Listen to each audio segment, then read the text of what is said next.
Good morning everyone. ఈనాటి కార్యక్రమానికి హాజరైనటువంటి పెద్దలు, అదేవిధంగా నిమ్మకొచ్చినటువంటి వారందరికీ కూడా నమస్కారాలండి.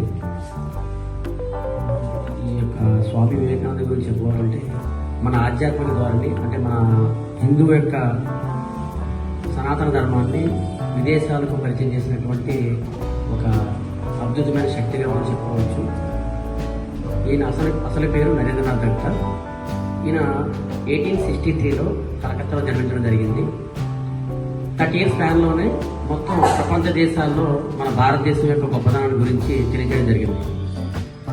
ఇదివరకు అలా భారతదేశం అంటే ఎవరికీ తెలియదు, ఒక ప్రపంచ పటంలోనే భారతదేశం ఉన్నదన్న సంగతి ఎవరికీ తెలియని రోజుల్లో మన యొక్క హైందవ సంస్కృతిని విదేశాలకు చాటినటువంటి మహోన్నత వ్యక్తి.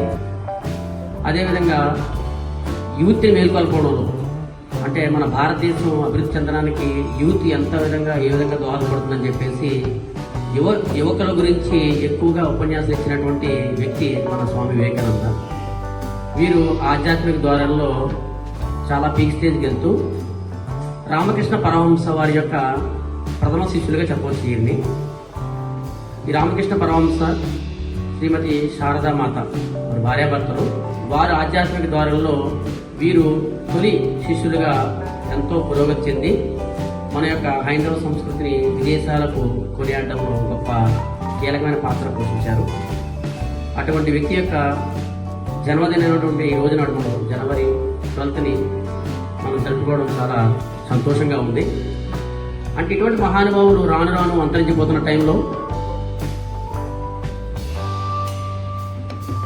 మనం ఒక్కరోజు వారికంటూ కేటాయించి వారు చేసినటువంటి సేవలు కొనియాడడానికి మన అశోక్ జిమ్లో చక్కని మంచి అవకాశం కల్పించారు.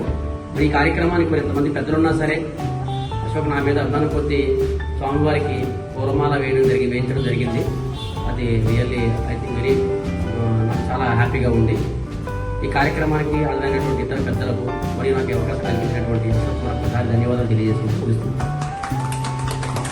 Thank you sir. చక్కటి మెసేజ్ మాకు అందరికి